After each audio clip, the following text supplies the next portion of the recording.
ka inimestega suhelda.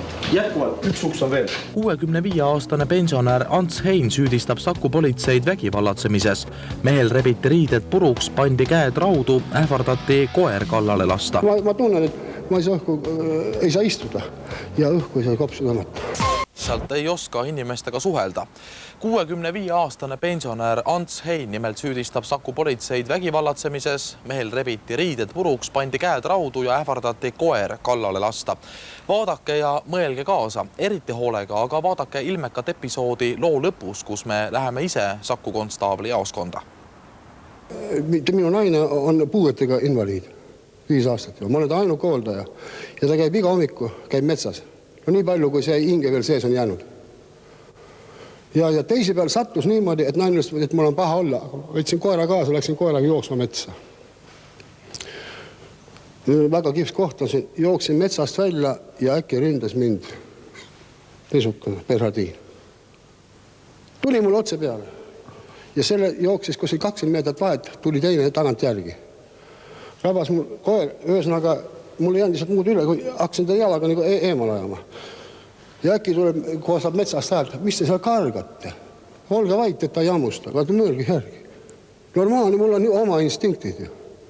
Ja muidugi läksin päris endast välja. Ja ma sain seda koera lüüa.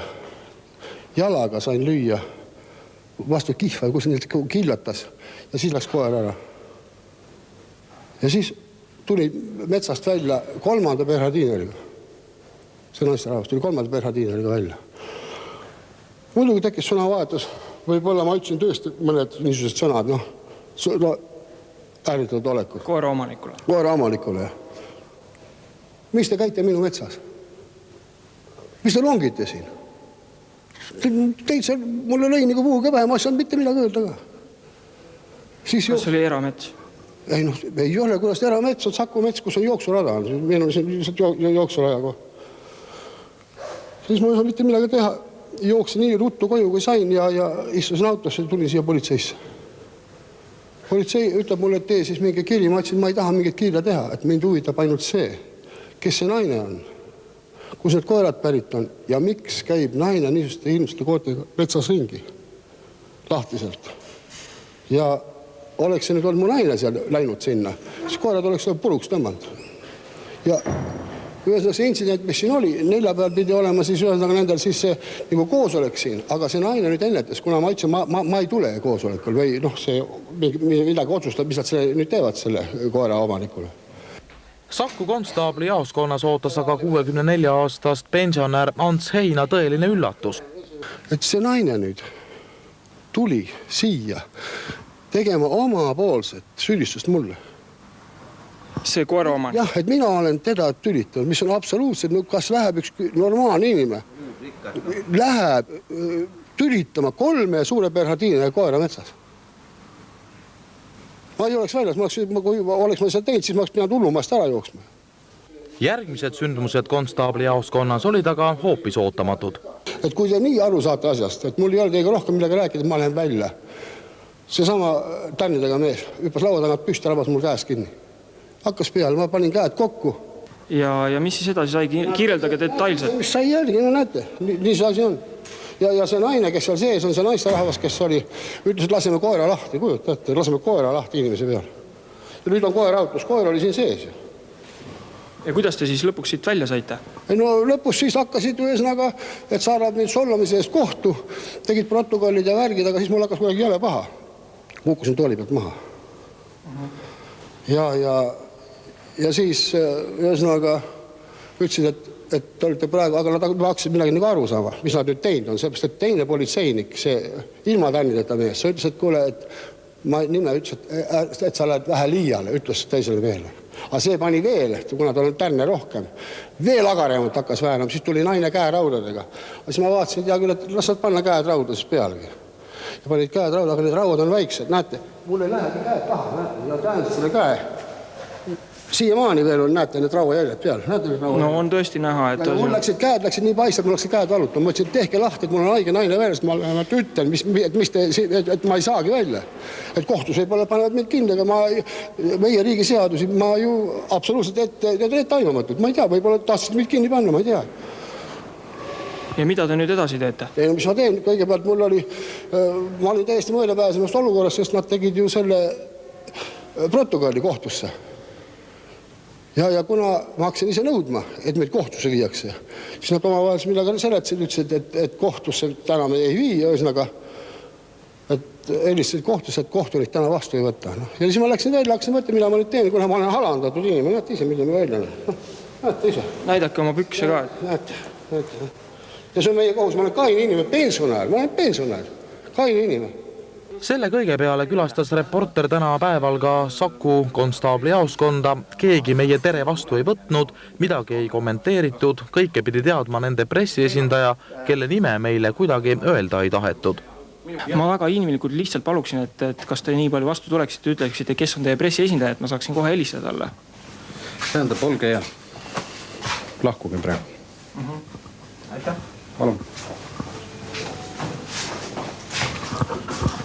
Nii et ei ole... Konkreetselt siis teie kallal vägivallatses? Ühesõnaga niimoodi, ma pean nüüd hakkama otsast peale. Näidake näpuga nende inimeste peal, kes teie kallal vägivallatses? No see mees ja muidugi naine, aga see on kõige kummalisem, et nainust laseme koera ka lahti. Mulle koera peale, saate aru, koera mulle peale lasta. Tähendab, olge ja. Nemad tõmbasid teile riided puruks? No kes siis?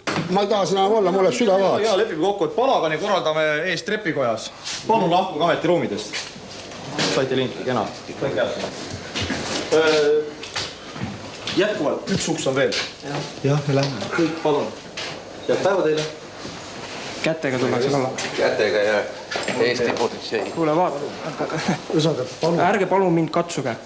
Tore, lahkuge. Palun võtke oma käsi minu päe pealt. Ametiruumidest. Ma ei luba teile ennast katsuda, aga minu tehnist katsuda. Kes teid siia kutsus? Kes mind siia kutsus? Kodanik kutsus. Te näitate väga hästi praegu, milline vägivaldne te olete. Me saime selle ilusti filmi peal. Tore. Head päeva jätku. Ja palun ärge vägivallaks tege.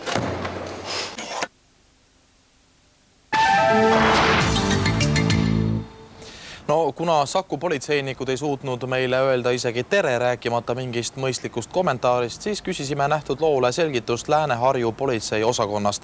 Ette veel nii palju, et sellele daamile, kes 3 lahtise hiigelkoeraga Saku vahel jalutab, tehti suuline hoiatus.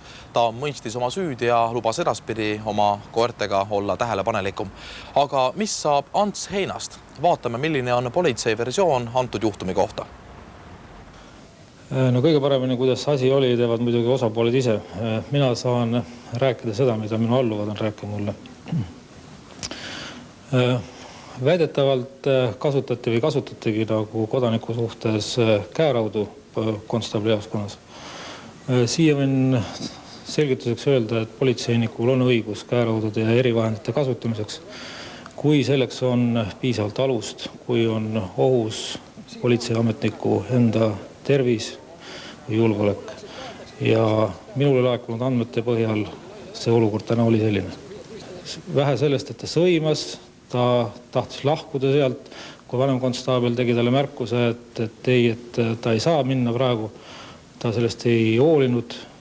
Vanemkonstaabel haaras tal või võttis varukast kinni, et nagu tagasi teda kutsuda. Selle käigus siis järsult lahti rebides rebenes ka varukas. Ja niimoodi see intsident seal arenes. Selleni välja, et tegelikult oli kodaniku poolt nagu füüsiline kontakt lausa politseiametnikuga. Et edaspidist vältida olidki politseiametnikud sunnitud käeraudu kasutama ja inimesel pandi käed raudu. Mis temast nüüd saab? Mis talle tehakse? Tegelikult kõige kurioossem on asja juures see, et politseinikud alguses temaga vesteldes oleks samamoodi piirdunud temaga hoiatusega. Tähendab, ei olnudki plaanis üldse temal hakata mingit väärteprotokolli ja materjali koostama, kuna teine pool nagu sai oma süüst või oma süüst ikka sai nagu aru ja ei olnud ka põhjust teise poolega karmimalt käituda. Kuid kuna asi võttis sellise pöörde, siis koostati kodanikule politseiametniku seadusliku korralduse mittetäitmise eest väärteprotokoll. Karistus on määramata, otsustamata, et vara ennustada veel.